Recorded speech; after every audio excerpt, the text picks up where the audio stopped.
Ya, bismillah. Saat ini saya masih aktif bekerja di sebuah startup, salah satu startup lokal di Indonesia yang ya lumayan lah bisa dibilang ada di peringkat atas. Tapi di samping itu juga saya menyisihkan sebagian waktu saya untuk menekuni hobi saya. Hobi yang saya geluti dari pertama kali itu di 2014. Saya sangat suka dengan produk-produk kulit. Produk pertama yang saya buat itu di tahun 2014, produk iseng-iseng. Lalu kemudian ada beberapa temen yang tertarik, tapi nggak saya tanggap itu. Karena kan, ini kan cuma hobi nih. Akhirnya setelah saya pikir-pikir, kenapa nggak hobi ini saya jadikan sebagai salah satu penghasilan tambahan. Sesimpel itu saya mikirnya. Ternyata saya bisa mengerjakannya nih dengan pesanan yang sedikit-sedikit. Mulai serius itu sekitar 2-3 tahun lalu lah.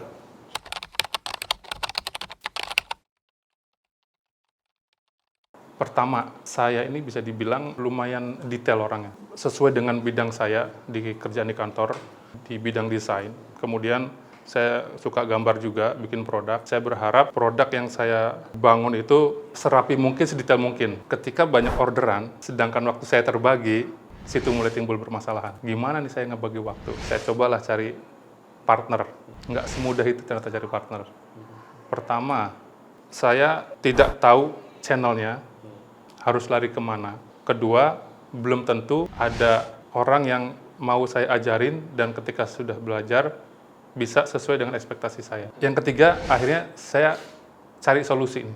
Kenapa nggak bikin workshop? Tempat ya ada joinan sama teman-teman yang bisa saling support. Nah, waktu itu bikin workshop juga di kedai-kedai kopi, punya teman sendiri. Nah, itu kan ada timbal balik mutualisme lah. Dengan harapan ketika saya bikin workshop, saya menemukan calon partner saya dari situ. Alhamdulillah, sekarang saya sudah ada beberapa partner. Salah satunya itu dari, bukan anak didik ya, orang yang dulu saya ajari. Hasilnya jauh lebih bagus dari saya ternyata. Alhamdulillah. Untuk saat ini, sedikit demi sedikit, keresahan itu terjawab, tapi ada keresahan lain.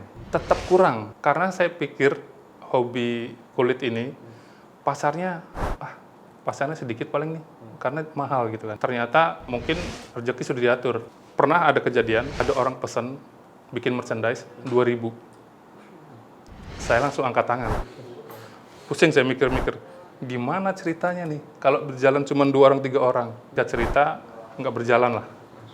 Nggak mampu.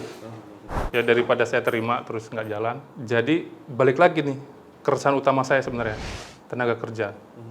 Karena sempat nyari juga, beberapa vendor nggak mudah. Satu, kualitasnya yang nggak sesuai ekspektasi. Kedua, ada yang kualitasnya bagus, tapi dia juga dipakai sama vendor-vendor lain yang brand-brand gede. Jadi persaingannya susah nih. Saya yang masih merintis, bersaing dengan orang yang punya brand besar. Bayaran mahal, nggak ketemu harga. Kurang lebih permasalahan seperti itulah yang masih saya hadapi sampai saat ini nih.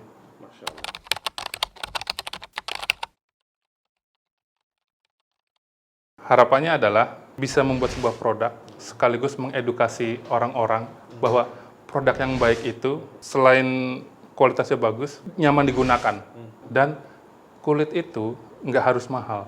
Yang bikin mahal itu bukan kulitnya, tapi ide. Karena yang saya kerjakan ini, mungkin kalau vendor lain mengerjakan 5 atau 6 jam pakai mesin. Kalau saya dan tim, itu bisa jadi 10 jam misalnya. Karena masih handmade. Jadi ada sisi humanisnya lah untuk produk-produk saya. Jadi saya ingin memperkenalkan bahwa produk itu nggak harus semuanya beralih menggunakan tenaga kerja mesin, tapi ya kita juga saling mensupport orang-orang yang banyak yang butuhkan. Cuman kadang kita nggak bisa menemukan interest orang yang ingin bekerja gitu.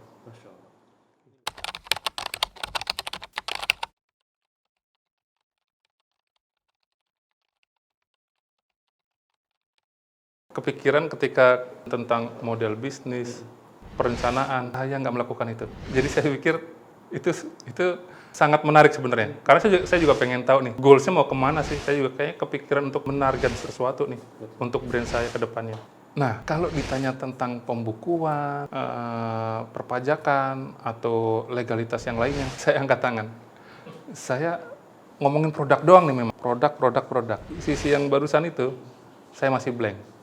Jadi Kalau memang ada kebutuhan untuk ke arah sana dan ada tempat untuk saya belajar, kemungkinan itu bisa jadi sangat solusi sih.